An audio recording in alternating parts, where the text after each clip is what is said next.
Unique people leading unique lives shape and inform Iowa City. This community is enhanced by these women and men who live in our midst, working, teaching, creating. Welcome to a series of conversations with people who have stories to tell. Join my guests and me, Ellen Buchanan, in a series of interviews called One of a Kind.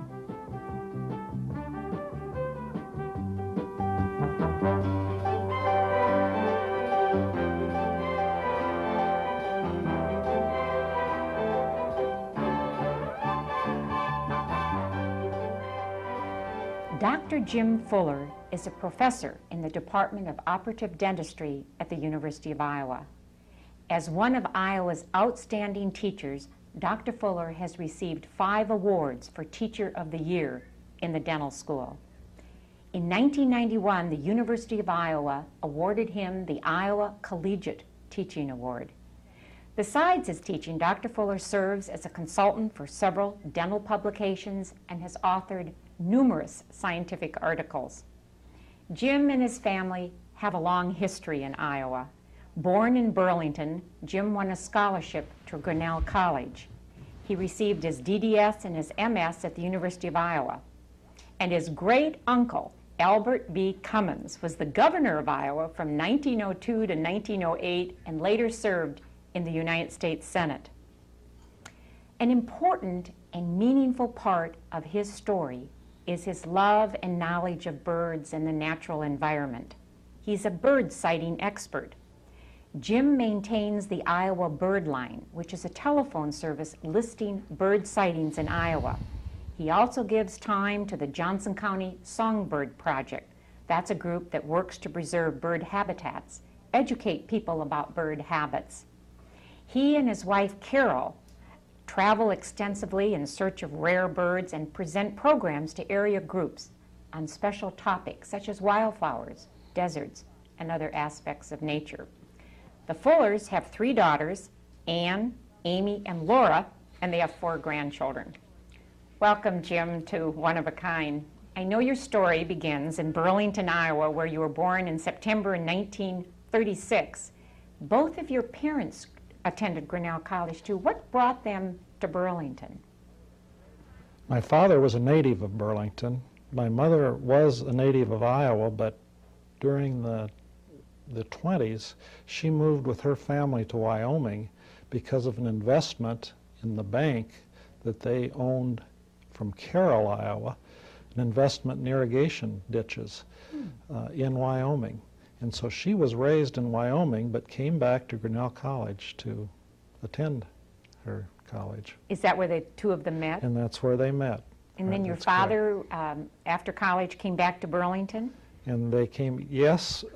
Actually, an interesting story is my mother, after she graduated from Grinnell, went to Wyoming and was a principal and taught all the science courses and lived in a little log cabin in a very small town of Tensleep at the foot of the Bighorn Mountains in Wyoming. What a wonderful name. What was it called? Tensleep. Mm-hmm. And then a year later, she married my father, and they moved back to Burlington. And was your father, what did he do? My father was a broker, stocks and grains. Actually, he attended law school for a period of time during the Depression, but as those times were tough and he ran out of money and came back to Burlington as a broker. Did you have siblings?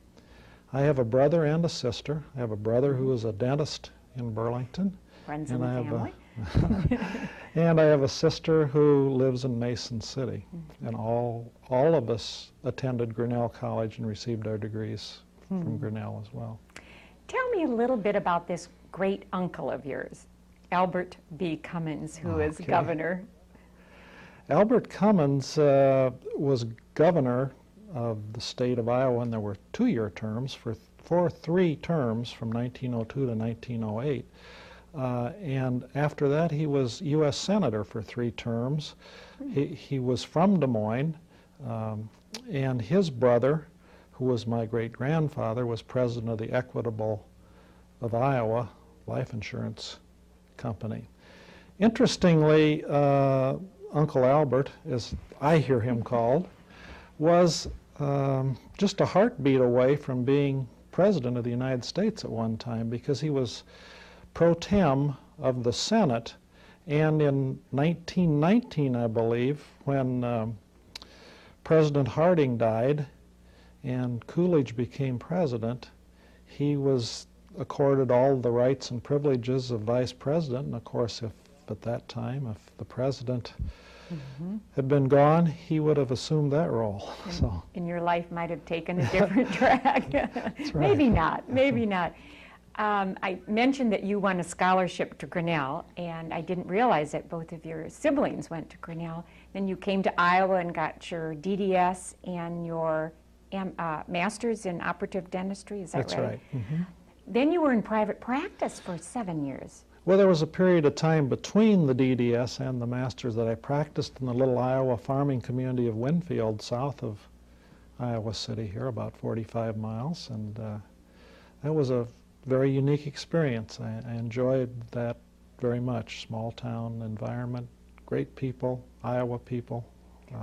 What made you go into teaching, though, to leave a practice? Because 7 years is a long time to develop your patience and get going.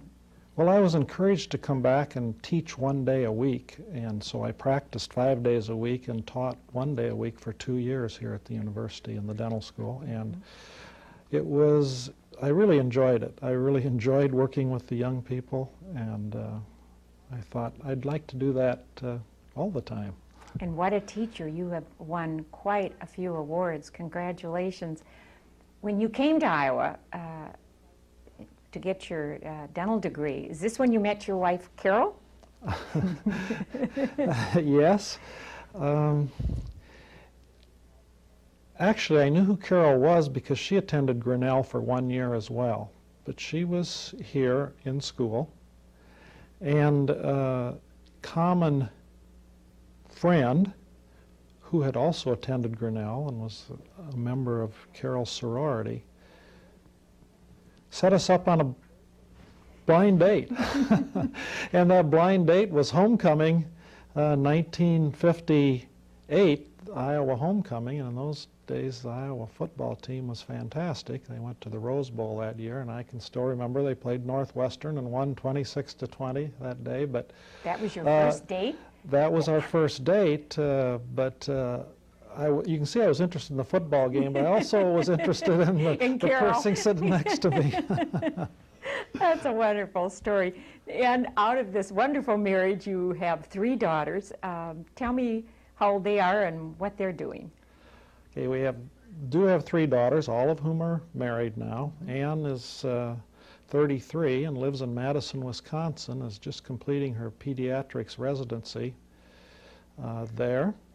And Amy is in the last steps of her PhD in psychology, counseling psychology. And Laura has about 1 more year in clinical psychology PhD. All 3 of the girls went away to undergrad, and they all came back and did their graduate work here in Iowa City at the university. So, many people might not know, besides your profession of being a dentist and a teacher, that you and your wife have this wonderful love of birds. Where did this love come from? Did somebody encourage you as a child, or did something you developed later on in life? I've always loved the outdoors, and my father encouraged it in many ways by taking me out fishing, hunting, gathering hickory and walnuts, mushrooms, all of this kind of thing. But the actual bird experience came from my mother. And that's an interesting story because she wanted some sort of something to do while my father was fishing because she would like to go with him. And she made a conscious decision that she was interested in birds, and she bought a pair of binoculars and a guide and accompanied him on his fishing trips, and that really spawned a love of birds, and it exists to this day. In fact, I was out with her this morning. What did you see? Anything amazing? Well, we had 7 warbler species in my backyard. So In your backyard? 7 different types of warblers? that's right. Well, what is bird watching and bird sighting, what have you gained from this? Just, I mean, pure pleasure and knowledge and... It sure is pleasure, and it is knowledge as well, but it's just an understanding of our whole natural world. Birds are just only a part of it, and I think the person who goes and looks just at birds misses a lot. Both Carol and I enjoy hiking, and in the process, looking at our natural world, from geology to the flowers, to the weather, to everything else that goes to make up the natural world, and as I say, birds are just a part of that. Before we get on to the other part of the environment, tell me about the Iowa Bird Line that you're it for Iowa, and who funds it, and tell me about that. Okay. The Iowa Bird Line was begun about 12 years ago, and interestingly, it was started by a couple of Iowa City people. Carl Bendorf and Rick Hollis were the first transcribers of the Iowa Bird Line. The Iowa Bird Line reports rare sightings of birds from all over the state, and if there are any in real rare birds in the adjoining states, sometimes reports those as well. It also gives a pattern of the migration as it is occurring, and other unusual and interesting behavioral sightings of birds in the state. Do the people who call you know the name of the bird, or do they say, looks like an unusual bird, it's got a beak this size and feathers and it's about this size? Both things you get on the phone?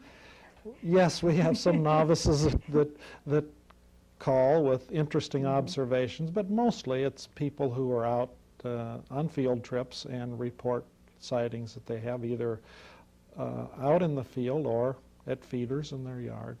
What are some of the rare birds that you have had calls about in Iowa?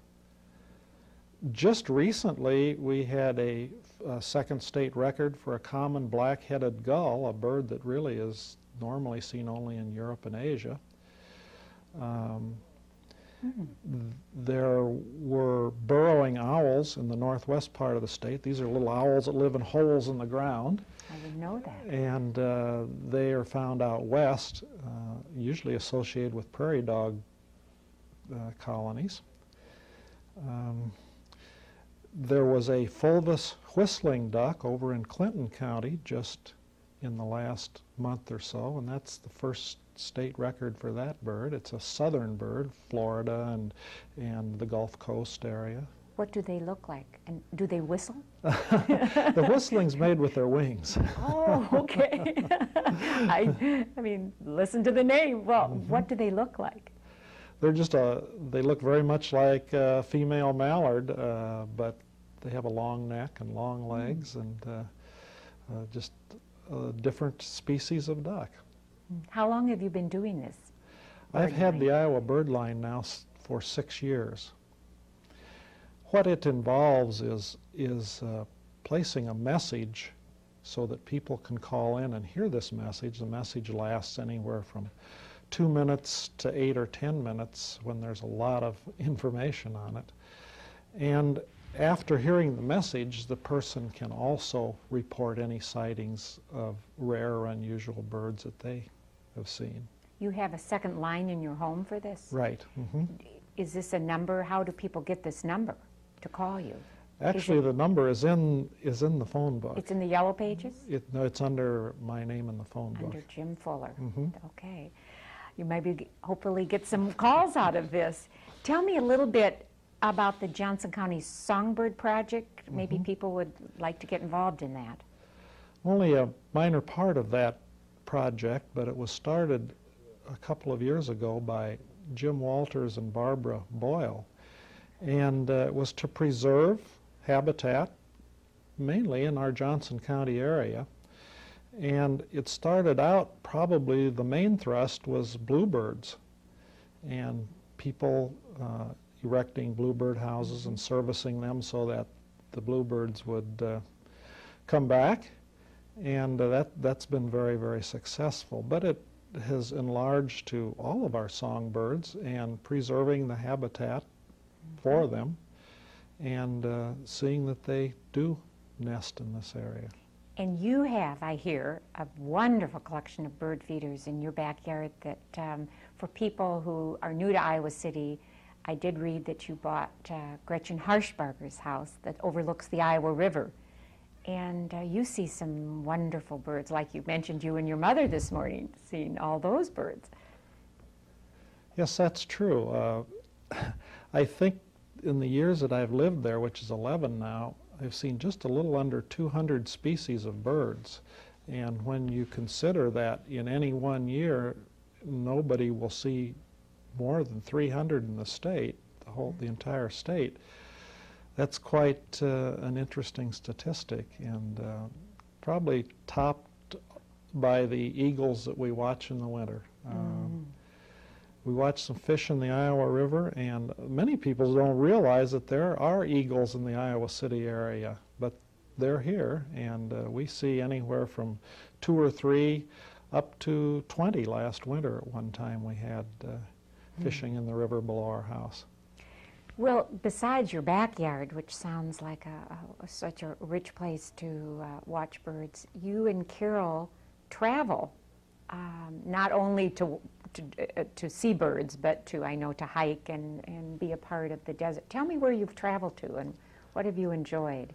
Well, not much of it has been international. It's mainly been in this country, and we do enjoy the desert of the Southwest, particularly Arizona, south of Tucson, and the mountains as well as the desert in that area are unique areas. We enjoy the desert of eastern California, east of San Diego, and the Anza Borrego area, which is the largest state park, encompassing about 600,000 acres, the largest state park in the country. And we travel to places like Maine to look at some of the birds there, and in the process been on pelagic trip that would take us out on the open ocean. We've also done the same thing out of Monterey, California, and other places that there are unique birds in this country are mainly found along our borders. And so Texas is another place we travel to, and of course Florida, and even out as far as the Dry Tortugas, which are only very small islands, only a few miles from Cuba, but that do have unique birds out in the middle of the Caribbean. What's the appeal of the desert to you? A lot of people say, what do you see in a desert? It's so hot and dry and, you know. I love the desert. I love the plants.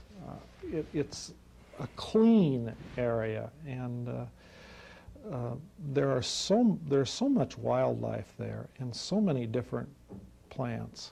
I also love the clean air, the fresh air of the desert. Well, you went from the desert, I know, to north to Alaska, to the Aleutian Islands. What were you on the lookout for? Well, that was quite an adventure. Last year I went to Alaska for a month, and the motivation for going to Alaska for most birders is to see birds that are in migration but somehow don't get to the Asian destinations that they're supposed to. They get a little off course and they end up in Alaska. And so we're seeing birds that are really Asian in origin, and many of them, this is the only place that they can be seen in North America when they stray a little off course and get to Alaska. What did you see? Anything remarkable? There were a lot of remarkable sightings.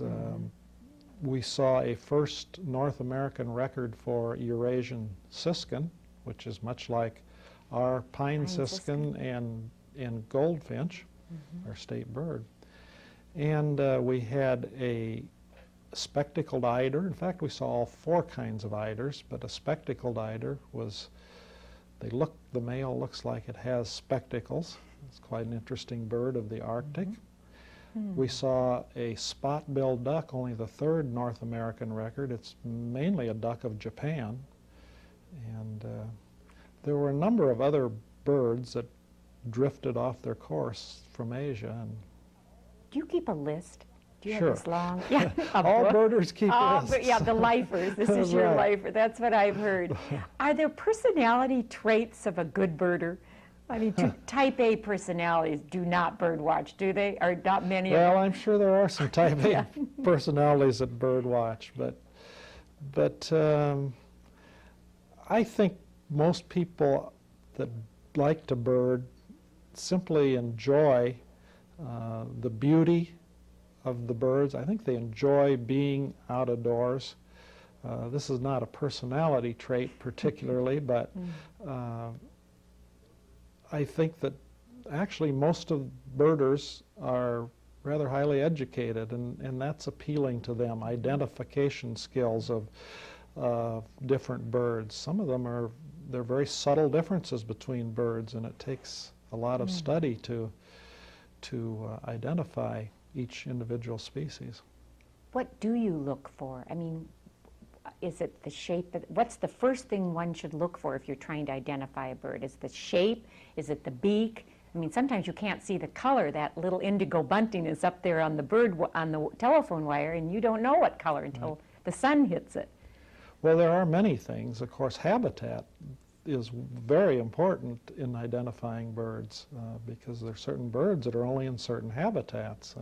You wouldn't see a robin out in the middle of Lake McBride swimming around, for example. But yes, the shape, and many birders become very good on voice and the sound the bird makes. And I know a couple of birders that have very poor eyesight but can identify every bird they hear. So that's very important. But yes, the general shape and the way the bird walks or moves or flies. Yes, the length of the bill, the length of the tail, the length of the legs, just the general shape, what it's doing. And then you get into the more individual things, such as colors and wing bars. And Those sparrows, there's so many of them. The only one I know is the Song of the White-Throated Sparrow. I think that's one of the most beautiful songs from a bird. It's very enchanting. Is there one bird, Jim, that has eluded you that you would love to see in your lifetime? Or is that not a good question? There was a bird that I had never seen in Iowa before that had eluded me for a long time, and I came up short several times going to look for it. Once as close as 10 minutes it had been there. By the time I got there, it was gone. And that is a rufous hummingbird. And there are not very many records in Iowa, but there have been a number in the last year, usually in the summer months. And the male rufous hummingbird is just a gorgeous orange-red color all over, and it has a red throat. So you've missed that. I missed that. You would Up like until to see that. I just saw it. That was my nemesis for a long time. So I've just seen it, right. Well, looking back at your very interesting and productive life, is there a couple people in your life that have made a difference to you or kind of shaped you? I'd say my parents were certainly the most influential and shaped my life more than anybody. My wife has certainly been an influence and partner. And you two share many of the same interests, don't you? That's right. And I had a scoutmaster who was back in Burlington who really was very helpful in teaching me some things about ethics and hard work and things like that. My department chairman, when I first came to the University of Iowa, Dr. Wally Johnson is certainly been an influence and a model for my teaching and my interaction with students, and so forth. So, yes, there have been a number of people who have influenced my life. What about your contributions? Are there, is it teaching that's really moved you, or what contributions are you the most pleased about in your honors that have really kind of just made you soar like a not like a bird, but Well, I think the honor that really makes me feel the best is the Teacher Instructor of the Year awards that I've received a number of times from my students, because that's where they came from. They came from the students, and to me that was the most important. And now you've gone into a phased retirement. I read that you're teaching 3 days a week, and this gives you time to concentrate on teaching and then your other loves of the outdoors. That's it's kind right. of a lovely balance, isn't it? It is a lovely balance. So what are you planning to do? What would you like to, where would you like to go next on your travels, you and Carol? Is there some place calling you? There are some places that I've not been, but other places we'd like to go back to. The Pacific Northwest is a place that I would like to get to, the lower Atlantic coast and the Carolina area. Is this hiking now? We're talking hiking mostly, camping? Do you camp? Or? We don't camp, we mostly day hike, but yes, there's mostly hiking involved with it. Do you go just the two of you, or do you go with the group? Occasionally we go with other people, but quite often it's just by ourselves. Tell me, one of my last questions is, if somebody is watching this and would love to start the habit and get birds to come into their backyard, what can you tell them to do? To get birds to come into their backyard, well, they have to have the habitat, and planting various kinds of shrubs and trees will provide the habitat that will bring birds there. And of course, you can also lure them there by placing feeders. There are only certain birds that will be attracted to feeders, but that is a pastime that you can have the entire year round. Do you feed your birds all year round? I do feed birds all year round. And how many feeders do you have? Probably 10. And you feed them from thistles to corn to sunflower seeds? Correct, and safflower seeds, peanuts, suet. And how far should the feeders be from the house? I always want to know that. That's Should really it a be good from a question. There's some question if you put them too close to windows that the birds will fly into the window. And we do have that problem at our house occasionally, especially if a raptor such as Cooper's or sharp-shinned hawk comes through the yard and they Bingo. Right, they fly into the window. So placement of your feeders. And do you hang some from your trees? All of mine are placed on poles. On poles. Right. Well, maybe somebody will be calling you to get some more information. And my last one, should they get Audubon or Peterson's Guide to Birds, or does it matter? I think the best all-round guide for the entire country is the National Geographic Field Guide, because Peterson's Field Guide is separated into east and west, and it doesn't have all of the birds for the country in one book. You have to have 2 books. Okay. Thanks, Jim. That's my last question. I appreciate you coming. My guest on One of a Kind has been Dr. Jim Fuller, professor at the University of Iowa in the Department of Operative Dentistry. An outstanding teacher, Jim has been the recipient of innumerable teaching awards. Besides teaching, doing research, publishing, he's a bird expert. He maintains the Iowa Bird Line, a telephone service listing bird sightings in Iowa. He and his wife, Carol, present programs to local groups on nature topics. His appreciation and enjoyment of the natural world and his willingness to encourage and teach others about the joys of bird watching, bird sightings, and the out of doors has added much to our community. Teacher, researcher, nature enthusiast, bird expert, husband, father, grandfather. Dr. Jim Fuller is one of a kind.